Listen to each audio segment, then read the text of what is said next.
this is a phenomenon. This whole community here is a phenomenon.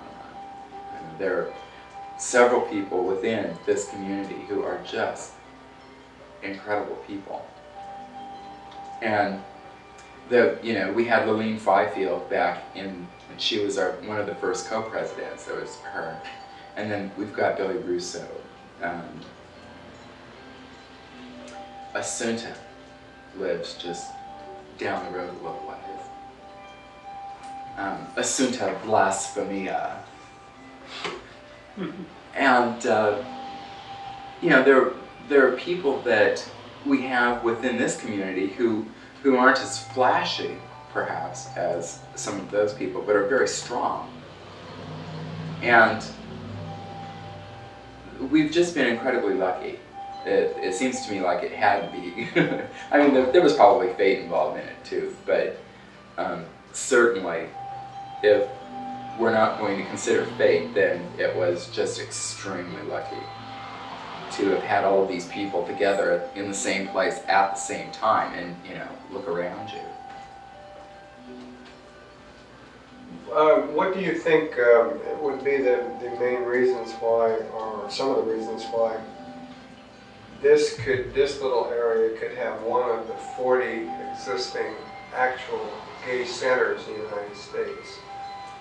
And Eugene, 70 miles to the north of us, and what, 4 or 5 times larger than us, doesn't. It's the people. It's the people that are involved here. I'm sure that economics plays a role in it. I don't want to really go into the details of that, except that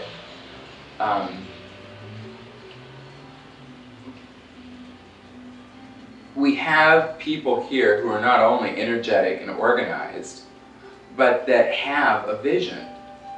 And with that kind of a focus, you can do anything. You can just, obstacles just move out of the way.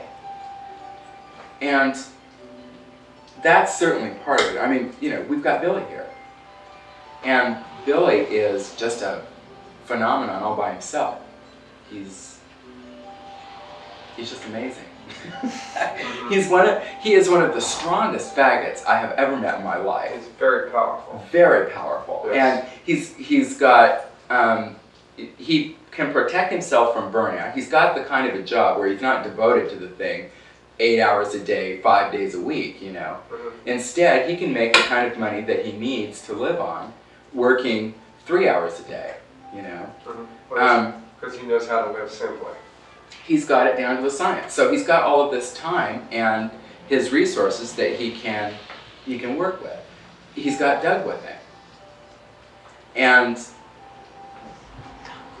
those help. Having he can draw on Doug's resources if his happen to be out. And there have been times I know over the years when they've had to help each other this way. And so that's an amazing thing. They can protect each other that way.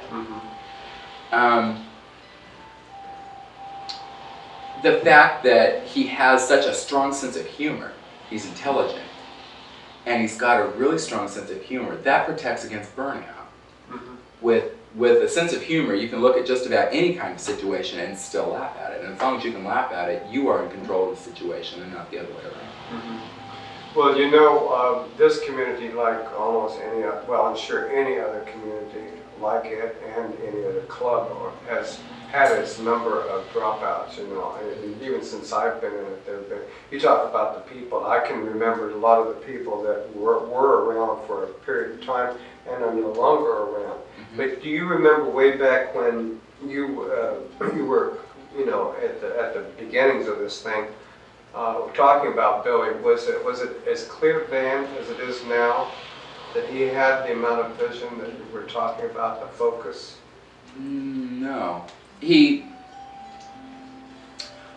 one thing that I recognized about Billy then, in terms of, other than the fact that he was a friend of mine, he was somebody that I had befriended, my attraction for people is generally, the first thing that attracts me to somebody, if it's not their looks, is their sense of humor, their ability to make me laugh.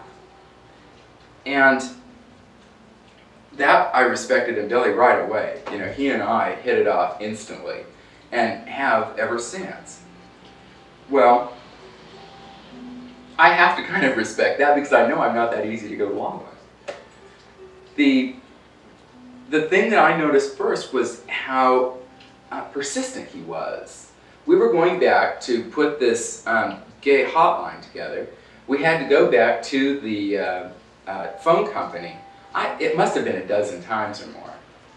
And although there were other people that went with us on all of these trips, it was mostly Billy and me.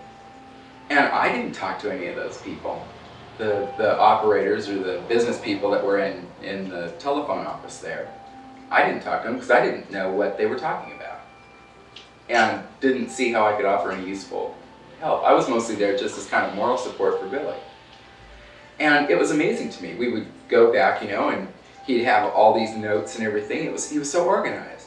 Everything, he knew what it was that he needed to have done, and he was just looking for the best way to do it, you know.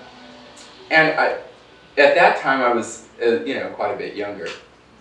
And so I didn't really recognize how important that organization and that persistence was. It's not until now, and partly as a result of my own experiences in college, that I can begin to see how persistence and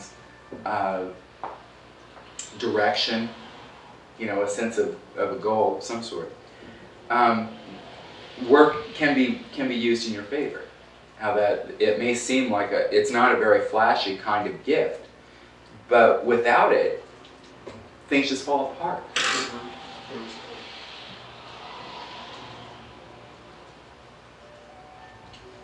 This is, you know, an amazing thing. I laugh sometimes when I think about it. You know, 40 of these places in the whole North American continent. You know, and Roseburg, Oregon. Yeah. You know, I mean, it's the last place in the world I would have expected. I did not expect something like this in Eugene, simply because the gay community in Eugene is so transient. It is focused on the college, and so people just come in and they're part of it while they're there, but they don't stay, of course. And so it would surprise me a great deal. This gay center is not something that has come about overnight. It is not something that has even come about within a year. This thing has been years in the making. And somewhere along the way, well, Billy told me that it was just one of those things that he woke up with one morning. You know, he just he gets these flashes and he wakes up and goes, oh, this is what I'm going to be doing, you know. And this was one of those things that came to him a long time ago. And it's just now that we're getting around to the actual physical manifestation of it. You know, we have found the opening and moved in. But it certainly has not been easy, and it hasn't happened overnight.